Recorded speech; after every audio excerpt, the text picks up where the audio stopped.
So now I'm very honoured and we have a very experienced supply chain professional present to us.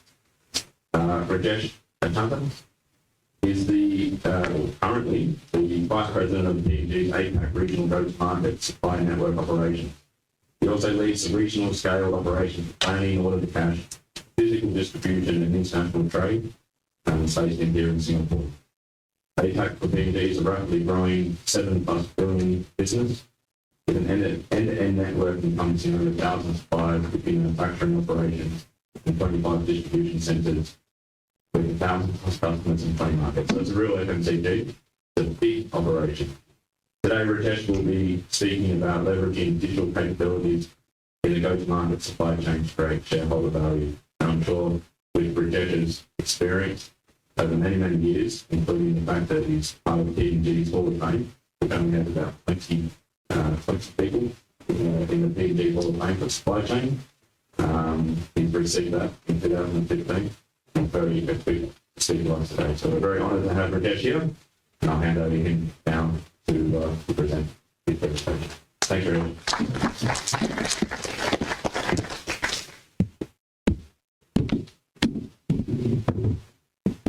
Thank you, Scott, and good morning to all of you. Good to see the here, and I'm really pleased to see a bunch of students here. So I wanted to, start by digressing a little bit. Since we're getting into the supply chain, I want to start with this picture. I assume many of you recognize this poster. Those of you that you can tell me what this is a poster for something that became very popular and famous recently. What is this?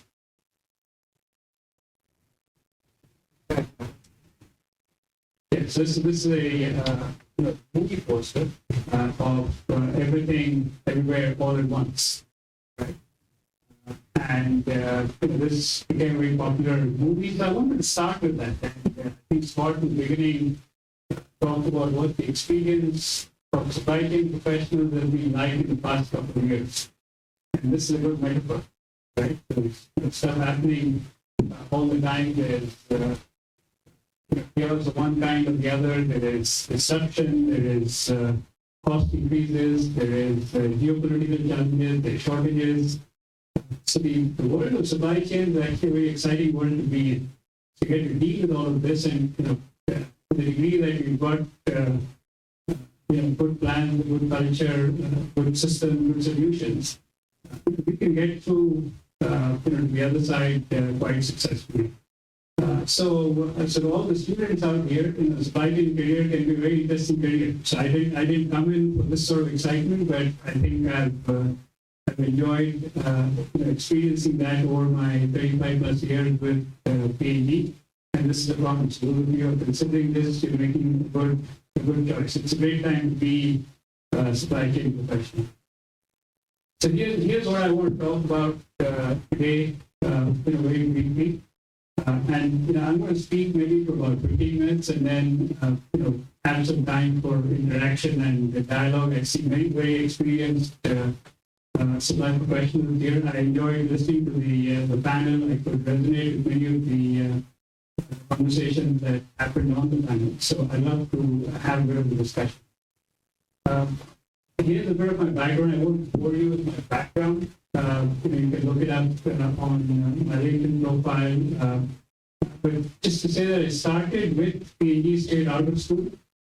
Started in engineering, then did a bunch of roles in manufacturing, eventually planning, and then regional supply chain leadership roles. And I've been just with P&G all my life. So it's a large consumer products company. It's like I've worked in 10 different companies, although in reality I just worked with one. But every business that P&G has is a bit different. Every market or region that I've worked in is a bit different. And that's provided me with all the variety and excitement that I needed to keep going. Okay, so as I was preparing for this, I spoke to Sanjay. Sanjay is not here, but he was the guy that convinced me that I should come here and spend the morning with you guys. And I said, what would be useful to the audience? So we brainstormed, some stuff, and he gave me some ideas that were, a little bit too complicated for me to get across, in a short period of time. So I've taken the liberty to pretty much reject everything he suggested, and since he's not here, I don't feel too guilty about that. But I'm going to start with what our business strategy is. I'll get to that. It's not important for you to understand the business strategy completely, what the P&G business strategy is, but it's important to know what your business strategy is. So our business strategy, given the nature of the business that we are in, is have the right portfolio of products, establish and continue to work on superiority, continue to fuel productivity, drive constructive disruption all the time, and then have the right organization. So this is the total business strategy, not supply chain strategy. It's a business strategy. Understanding that is important for figuring out what do we do in the supply chain. And you see on the right-hand side of the things that we've declared are the focus areas right now. I started with the pandemic. The pandemic put huge stress on our supply chain, just like it did on any of the other supply chain professionals here. I think we came through well. Our bonuses were okay, so not bad. But we came through with a lot of stress, and we built some new muscle through that experience.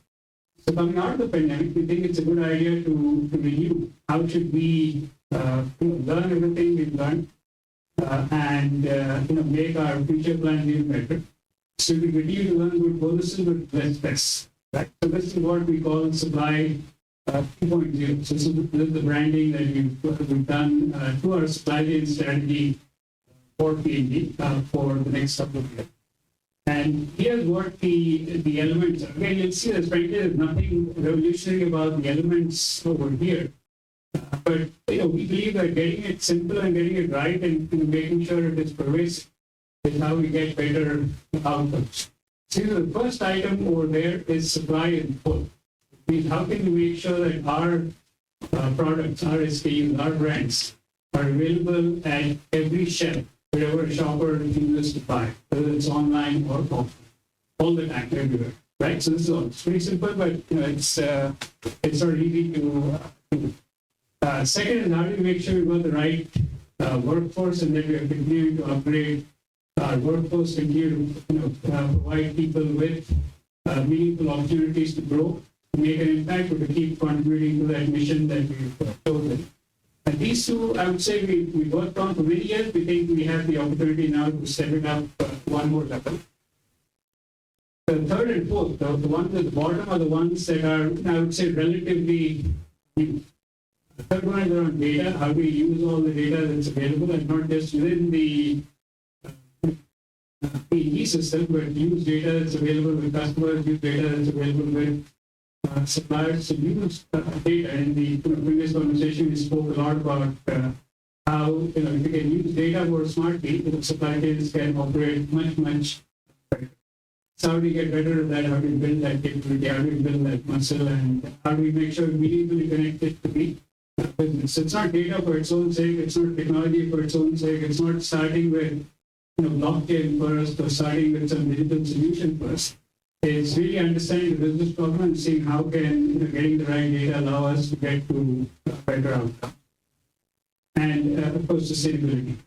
How do we make sure that how do we do all of this in a way that makes our supply chains more sustainable and something in line with the external commitments we've made to get to net zero. Okay, and if we do that well, we believe this is what it will allow us to do every day, in every market, in every trade channel in which we compete. First one you see is 98% online or on shelf. We've got to be available all the time. And again, this means we need data today. We don't have necessarily good measurement that tells us exactly where are we today. So this is what. So to be able to deliver that, you first need to be able to measure that, and to be able to do that, every store, every channel, every market, every brand. Second is the productivity machine that I talked about. How can we continue to generate $1.5 billion in net savings year on year? So we spend about $40 million in our supply chains globally, to be able to generate $1.5 billion net. So this is after taking in inflation, after taking in wage increases, etc. How can we keep generating that? So that can be a great source of investment and obviously continue to build our markets. And third is how can we deliver 95% or better free cash flow productivity. This is work on inventory, but it's also receivables, payables, capital spending, the whole works, right? So how can we impact that? I started the business strategy a couple of slides ago, because we said the job of supply chain professionals, again, when I joined the profession over 3 decades ago, the job was execution, right? And supply chain, well, the image was, you were sitting in the back room and you did what you were asked to do. I think that has changed. I think supply chain professional roles are fun when we can, the outcomes that supply chains delivers actually translates to business outcomes, the financial outcomes the business delivers. What does the business care about? Top line, bottom line, cash. The supply chain can be an enabler, amplifier of each of those outcomes. And therefore, our mission is to be able to do that. So you see the way these are laid out. Availability is obviously key to delivering top line. Getting the savings is key to delivering the profitability, and obviously delivering free cash is key to making sure that we've got good cash flow. So I'll give you one example. So this is the example I talked about how we use data, how we use digital capabilities to create value. I talked about conscious availability being the next sort of holy grail for us, and making sure our brands are present in every store, every day, every channel. Today, or historically, our measurement of good service was in a customer order. Did we deliver whatever the customer ordered? Right. So we measured fill rates, and I'm assuming you do the same, and then we added to did we deliver it on time, so on and so forth. But essentially, it was did product get to the customer warehouse in full and all time was primarily the measure we focused on. But really, shoppers don't buy from a customer warehouse; they buy from the store on the shelf. And therefore, to the degree that the product is not available there, doesn't matter how good our fill rates were to customer orders. So we've been on this journey now for a couple of years, and we said we want to be able to now track, measure, and hold ourselves accountable for that level of availability performance. And given that we've also shifted to digital commerce over the last 10 years or so, it's both on and offline. So the ability to be able to do that, influence that, work with customers, obviously to be able to deliver that, it's not enough for P&G alone cannot do that. We need to work with customers, we need to work with their supply chain folks, their buying folks, their merchandising folks, etc., in order to be able to deliver that. So building those partnerships, having people that work very closely with customers is key to fulfilling that part of the mission. So this is a capability we've been expanding in the past couple of years. How do we use POS data? So the customers that partner with whom we have good data partnerships, how do we use POS data and inventory data in the customer warehouse to be able to predict when something might go out of stock, suggest action, ensure that actions are taken. Remember, this is happening at a store. It's not someone sitting in Singapore or some headquarters location, but the ability to be able to ensure that we've got availability of the millions of outlets that our products are sold in is close to zero, doing it centrally. So this capability has to be available in every store. And we've got some good success being able to do that. And this is what we want to be able to expand. So this is what I mean by capabilities. These are digital capability, but in the service of a critical business outcome. Right. The other thing I want to get back to culture. I think one of the things I've learned in the course of my career, and this is something that I put put together for our folks internally about a couple of months ago. This is the one slide that Marcus helped me finish up. I would say that the way I operated was what you see in the top, in the top row, if you will. You're an expert, you knew what your stuff was, you're diligent, so on and so forth. Clearly, those are good attributes, and we obviously value expertise and diligence. But that is not enough to have business impact, right?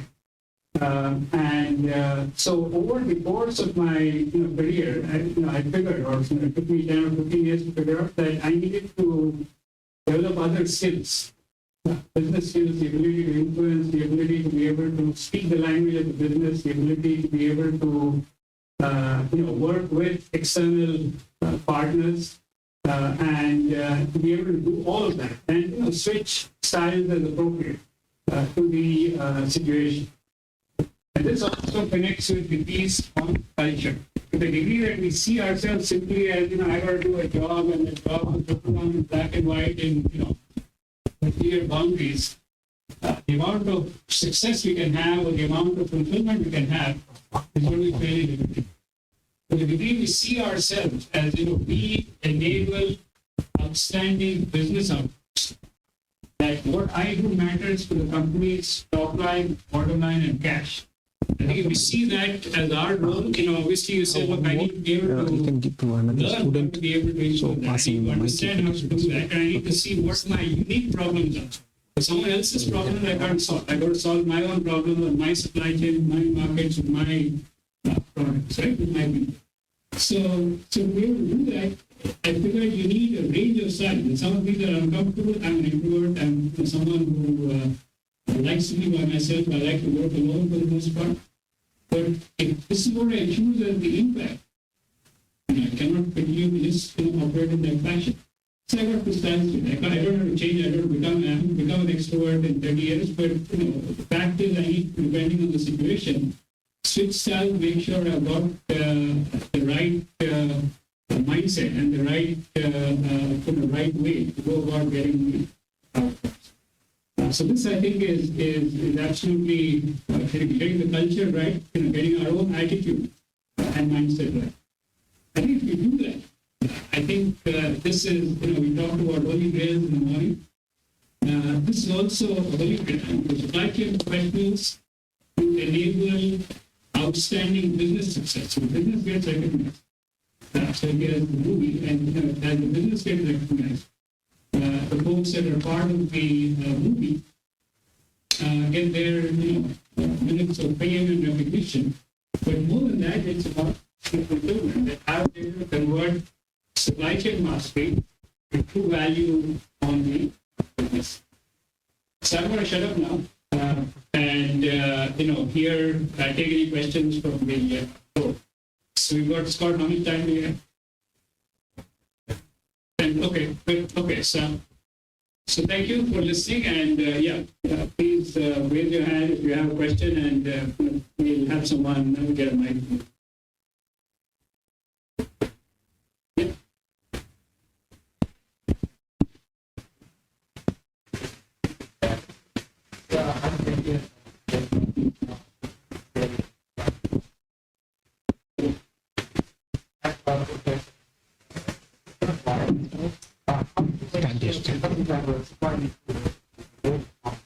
How do you make sure that you always have the inventory in stock?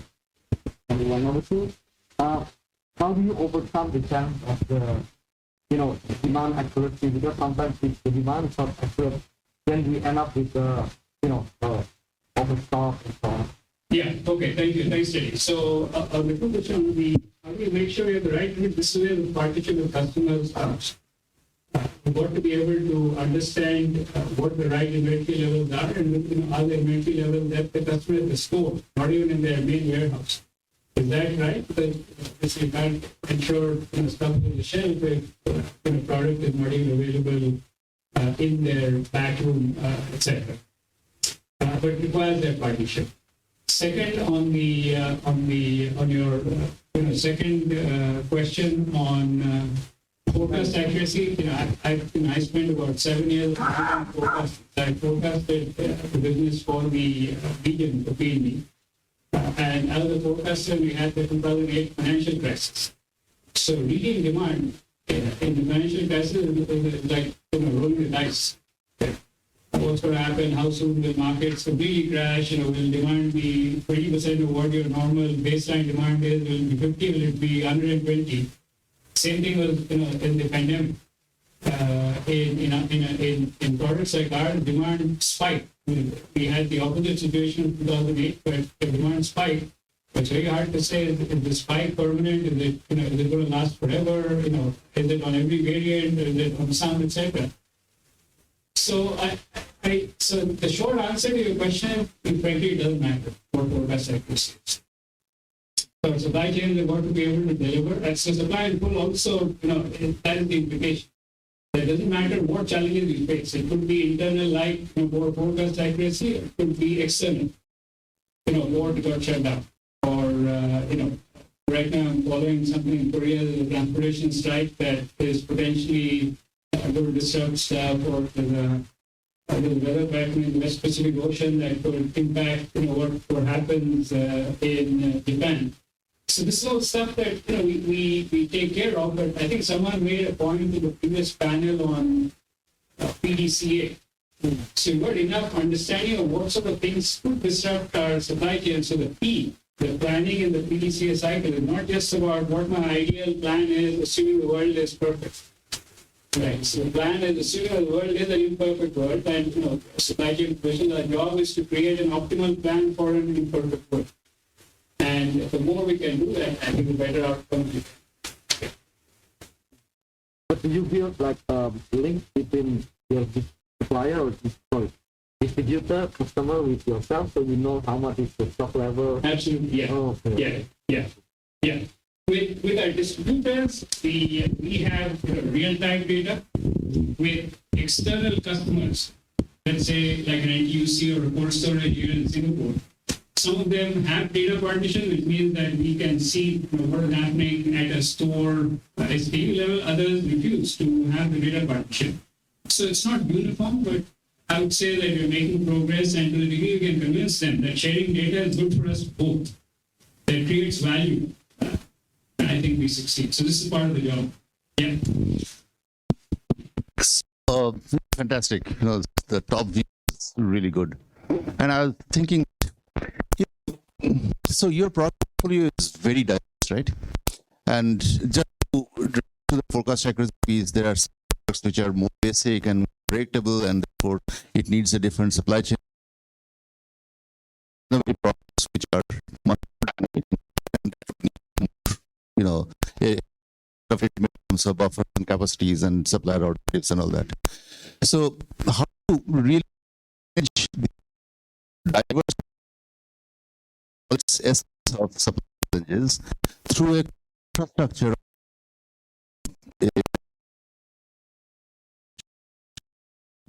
Yeah, I think it's a good question, but I think again, the short answer is every supply chain design is different. The strategy may be the same, but let's say a laundry supply chain, very heavy, very bulky, reasonably stable demand, generally cost structure that is something that margins are very, very tight. So therefore, and it's a high volume business. So to the degree that we've got those types, you say, okay, a short, local supply chain typically does the job really well. On the other hand, we have luxury skincare items with gross margins north of 80%. So our desire is not to try and produce it everywhere, but those are items where we've got the product right, and therefore shoppers will pay a premium price, $200 a unit, $300 a unit, $500 a unit, etc. So we don't have to worry about unit cost of producing it as much.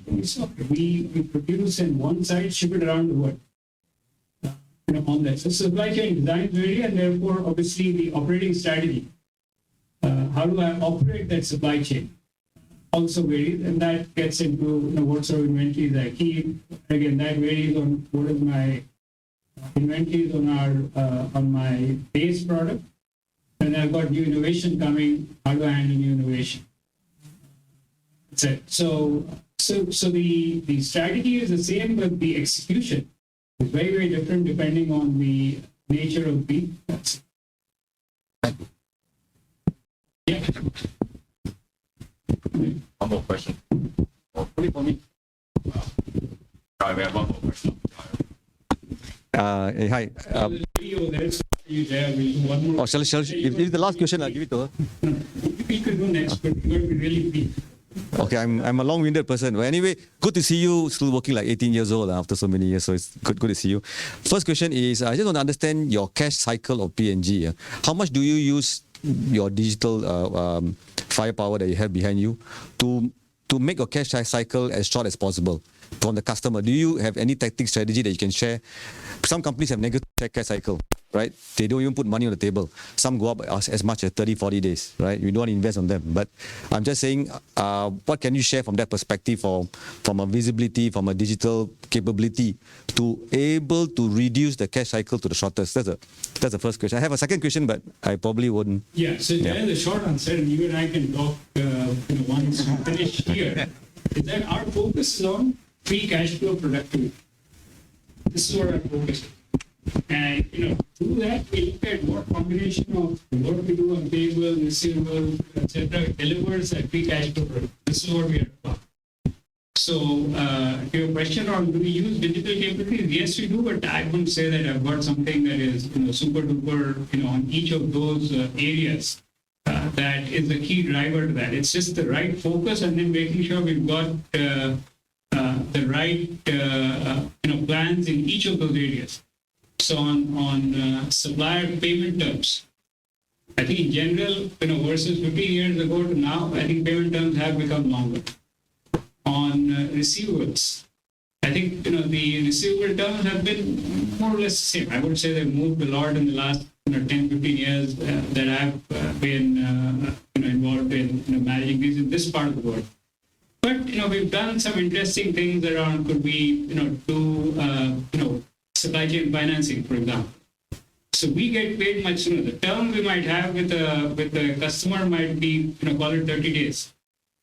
But I get my money in 1 day. The customer actually, is still, in theory, they're paying me in 30 days, but I'm getting the money in 1 day because the bank in between that is, helping me get my money quicker. And so we've got, stuff like that we've done innovation, but I would say there's a big digital component there.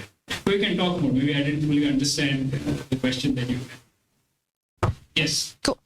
So how frequent would you suggest shippers to look at their supply chain network? Because I understand that P&G has an ASEAN hub in Singapore still. Like, how frequent would you look at? Is it viable? Does it make more sense to move it to Malaysia or Thailand? Given the routes that it can serve the ASEAN region and whatnot. Yeah, I would say again, historically, we would do complete supply chain re-evaluation every couple of years because it took about 6 months to get a study done. I think now, back to digital, etc., we think we can get studies done in 1 week. So if we had a good case, someone said there's a good reason why we should do it. That doesn't mean that we want to do 1,000 studies because that would be a waste of time, right? So there's got to be a business reason why we think studies needed.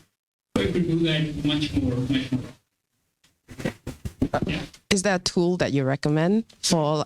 Do you have a tool that you recommend for supply chain? These capabilities ourselves, yes. So think these are internal because we recognize that in the kind of world we're living in, the stuff is changing.